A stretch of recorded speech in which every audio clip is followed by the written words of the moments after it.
আসসালামু আলাইকুম, hello everyone, সবাই কেমন আছেন? Good morning. আমি চলে আসছি নীরব আপনাদের সামনে ব্লগগুলো নিয়ে। আমি বর্তমানে রিক্সাতে আছি আপনার কমলাপুর ঢুকে যাব কিছুক্ষণের ভিতরে। কমলাপুর থেকে আমি ট্রেনে যাব ব্রাহ্মণবাড়িয়া, কিন্তু আমার নামতে হবে কোথায়? নামতে হবে আপনার ভৈরব। তো আমি রিক্সাতে নেমে গেলাম, নামার পর আমি কিছুক্ষণ হাঁটার পরে চলে আসলাম আমি যে কমলাপুরের ভিতরে। তারপর অবশ্যই দেখতেছেন, ঠিক আছে?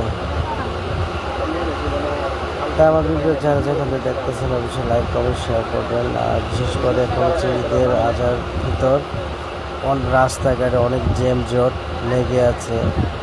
যারা যেখানে যেতে চান সকাল মর্নিং টাইমে চলে আসবেন কমলাপুরে, তখন আপনি একটু ফ্রিভাবে যেতে পারবেন।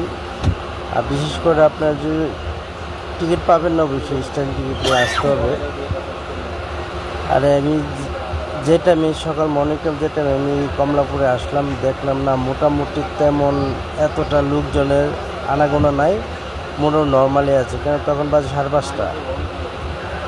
হয়তো দিন যত গণায় যাবে তত হয়তো আপনাদের লোকজন ভিড় হবে। এই যে আমি কমলাপুরের ভিতরে আপনি দেখেন তেমন লোকজন নাই। সবাই গন্তব্যে যাওয়ার জন্য সবাই দাঁড়িয়ে আছে। অনেকে পরিবার নিয়ে অনেকে দাঁড়িয়ে আছে ওরা টিকিটের জন্য। এই যে আমি টিকিট কাউন্টার সামনে চলে যাচ্ছি, ঠিক আছে? দেখি আমি টিকিট পাই কিনা। তার অবশ্যই আমার ভিডিও যেখান থেকে যারা দেখতেছেন অবশ্যই লাইক কমেন্ট শেয়ার করবেন। দেশ বিদেশ যারা আছে আমার ফ্রেন্ড সার্কেল বন্ধুরা যারা আছে অবশ্যই আপনারা কমেন্টস করে দেবেন, ঠিক আছে? এই যে কতগুলো লোকজন দাঁড়িয়ে আছে। ওকে বন্ধুরা, সবাই ভালো থাকবেন। আমার ভিডিও ভালো লাগলে লাইক কমেন্ট